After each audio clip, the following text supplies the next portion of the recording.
छत्तीसगढ़ में अब की बार किस पार्टी की बनेगी सरकार, बीजेपी या कांग्रेस। हेलो दोस्तों, स्वागत है एक बार फिर से आप सभी का डेली खबर टीवी में। तो दोस्तों आज हम आपके लिए लेकर आए हैं छत्तीसगढ़ विधानसभा चुनाव का महा ओपिनियन पोल सर्वे।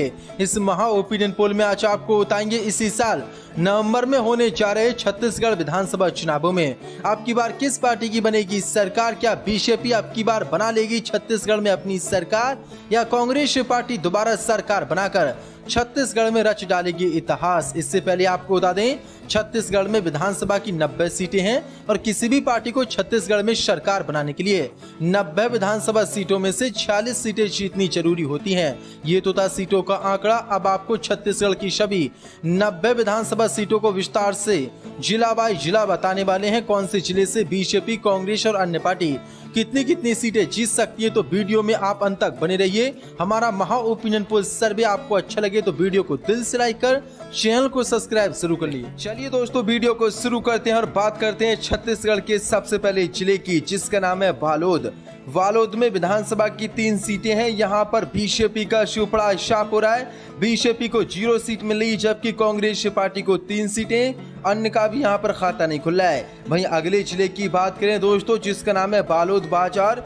बालोद बाजार में विधानसभा की 4 सीटें हैं। यहाँ पर बीजेपी को 1 सीट मिलती दिखाई दे रही है, जबकि कांग्रेस पार्टी को 3 सीटें, अन्य को यहाँ पर 0 सीट जारी है। वहीं दोस्तों अगले जिले की बात करें, जिसका नाम है बलरामपुर। बलरामपुर में विधानसभा की 2 सीटें हैं और दोनों की दोनों सीटें यहाँ पर कांग्रेस को जारी हैं। बीजेपी का यहाँ पर सुपड़ा साफ हो रहा है। वहीं अन्य को भी बलरामपुर में कोई सीट मिलती नजर नहीं आ रही है। वहीं दोस्तों अगले जिले की बात करें, जिसका नाम है बस्तर। बस्तर में विधानसभा की 3 सीटें हैं। 3 सीटों में से बीजेपी को 1 सीट मिल सकती है, जबकि कांग्रेस पार्टी को 2 सीटें। अन्य का यहाँ पर भी खाता नहीं खुल रहा है। बीजेपी को यहाँ पर भी बड़ा झटका लग रहा है। वहीं अगले जिले की बात करें, जिसका नाम है बेमेतरा। बेमेतरा में विधानसभा की 3 सीटें हैं। यहाँ पर बीजेपी को 1 सीट मिल सकती है, जबकि कांग्रेस पार्टी को 2 सीटें। अन्य का यहाँ पर भी खाता नहीं खुला है। कांग्रेस अच्छी जीत हासिल यहाँ पर कर रही है। वहीं अगले जिले की बात करें, जिसका नाम है बीजापुर। बीजापुर में विधानसभा की 1 सीट है और एक सीट यहाँ पर कांग्रेस के खाते में जाती नजर आ रही है। बीजेपी और अन्य पार्टी का यहाँ पर पूरी तरीके से सफाया हो रहा है। वहीं दोस्तों अगले जिले की बात करें, जिसका नाम है बिलासपुर।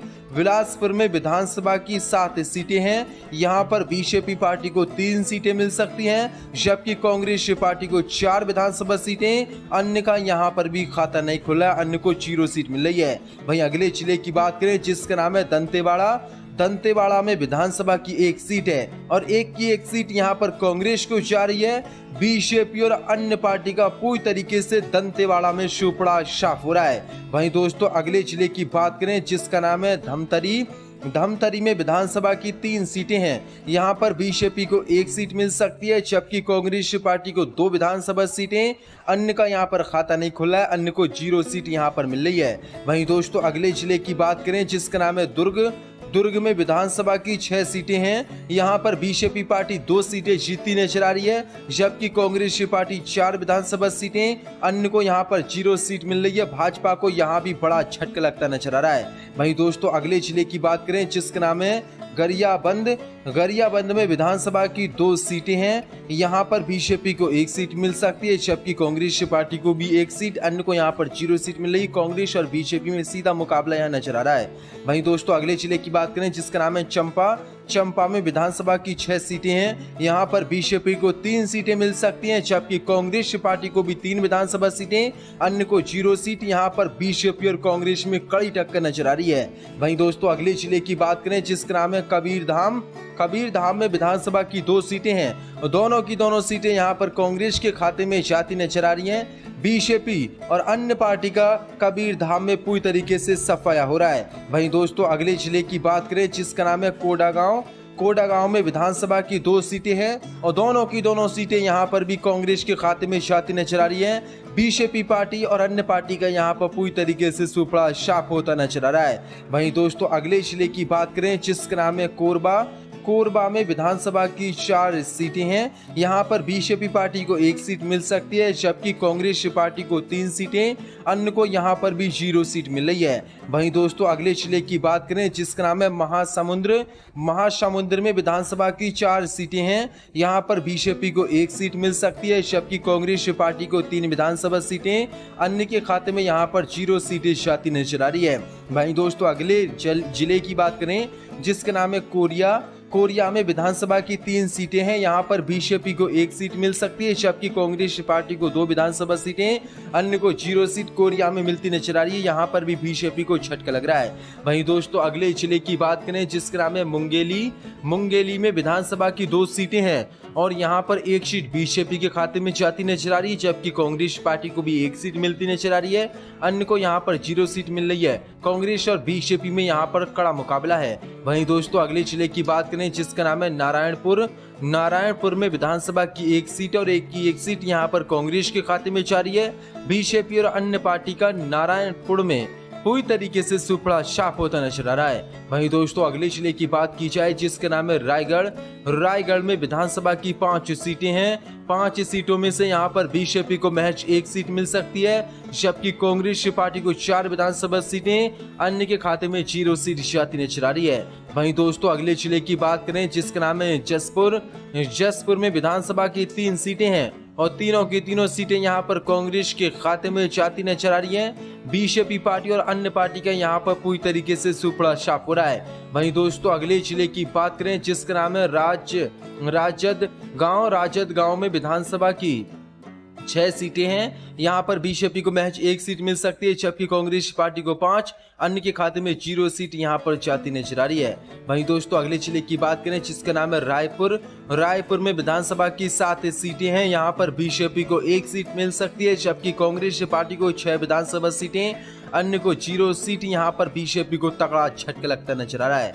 वहीं दोस्तों अगले जिले की बात करें जिसका नाम है सूरजगढ़ में विधानसभा की 3 सीटें हैं। यहाँ पर बीजेपी को महज 1 सीट मिल सकती है, जबकि कांग्रेस पार्टी को 2 विधानसभा सीटें, अन्य के खाते में यहाँ पर 0 सीट जाती नजर आ रही है। वहीं दोस्तों अगले जिले की बात करें जिसका नाम है सरगुजा में विधानसभा की 3 सीटें हैं। यहाँ पर बीजेपी को 1 सीट मिल सकती है, जबकि कांग्रेस पार्टी को 2 विधानसभा सीटें, अन्य का यहाँ पर सफाया हो रहा है और बीजेपी को भी सरगुजा में झटका लगता नजर आ रहा है। वहीं दोस्तों अगले जिले की बात करें जिसका नाम है कांकेर में विधानसभा की 3 सीटें हैं। यहाँ पर बीजेपी को 2 सीटें मिल सकती है, जबकि कांग्रेस पार्टी को 1, अन्य के खाते में कांकेर में 1 सीट जा सकती है।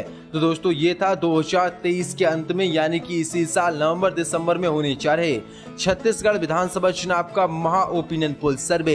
इस महा ओपिनियन पोल सर्वे के जो आंकड़े निकलकर सामने आए हैं वो आपको बता दें। छत्तीसगढ़ में विधानसभा की 90 सीटें हैं। 90 में से 2023 यानी कि नवंबर में होने जा रहे विधानसभा चुनावों में बीजेपी को महज 24 सीटें मिल सकती हैं, जबकि कांग्रेस पार्टी को 66 सीटें, अन्य का 2023 के विधानसभा चुनाव में छत्तीसगढ़ में खाता खुलता दिखाई नहीं दे रहा है। यानी कि छत्तीसगढ़ में एक बार फिर से कांग्रेस पार्टी की सरकार रिपीट हो रही है, क्योंकि छत्तीसगढ़ में इस समय कांग्रेस की सरकार है और 2023 के अंत में जो विधानसभा चुनाव होने जा रहे हैं उनमें एक बार फिर से छत्तीसगढ़ में कांग्रेस की सरकार बनने जा रही है और बीजेपी का एक बार फिर से छत्तीसगढ़ में सुपड़ा साफ हो रहा है। छत्तीसगढ़ में किसी भी पार्टी को सरकार बनाने के लिए 90 विधानसभा सीटों में से 46 सीटें जीतने की जरूरत होती है और वो पार्टी सरकार बना लेती है जो 46 सीटें जीतती है। लेकिन कांग्रेस यहाँ पर 66 सीटें जीत रही है और एक बार फिर से छत्तीसगढ़ में अपनी सरकार पूर्ण बहुमत से बनाने जा रही है। वहीं बीजेपी को महज 24 सीटें छत्तीसगढ़ में अब की बार मिलती दिखाई दे रही हैं। यानी कि एक बार फिर से मोदी का मैजिक कर्नाटक की तरह छत्तीसगढ़ में खत्म होता नजर आ रहा है और पूर्ण बहुमत से छत्तीसगढ़ में कर्नाटक के बाद कांग्रेस सरकार अपनी सरकार बनाने जा रही है। क्योंकि आपको बता दें छत्तीसगढ़ विधानसभा चुनाव को लेकर एपीपी न्यूज का ये महा ओपिनियन पोल सर्वे है। एपीपी न्यूज ने सी वोटर के माध्यम से महा ओपिनियन पोल सर्वे जारी किया था। इसी के बेस पर हम आपको बता रहे हैं छत्तीसगढ़ में एक बार फिर से कांग्रेस की सरकार 66 सीटें जीतकर पूर्ण बहुमत से बनने वाली है और बीजेपी को बड़ा झटका छत्तीसगढ़ में एक बार फिर से लगने जा रहा है। तो दोस्तों आपकी क्या राय है इस ओपिनियन पोल पर? क्या एक बार फिर से छत्तीसगढ़ में कांग्रेस की सरकार इस ओपिनियन पोल के मुताबिक बनने जा रही है या बीजेपी कमबैक करके कांग्रेस पार्टी को हरा सकती है और अपनी सरकार छत्तीसगढ़ में बना सकती है। तो अपनी राय जरूर दें, क्या एक बार फिर से छत्तीसगढ़ में सरकार कांग्रेस की बनने जा रही है? क्योंकि इस ओपिनियन पोल के मुताबिक तो छत्तीसगढ़ में एक बार फिर से कांग्रेस सरकार आ रही है और बीजेपी का सफाया हो रहा है। तो अपनी राय जरूर दें कमेंट बॉक्स में कि किस पार्टी की सरकार छत्तीसगढ़ में बन सकती है। तो वीडियो में आज के लिए बस इतना ही, फिर कभी मिलते हैं। तो आज के लिए बस इतना ही। अल्लाह हाफिज, थैंक यू सो मच।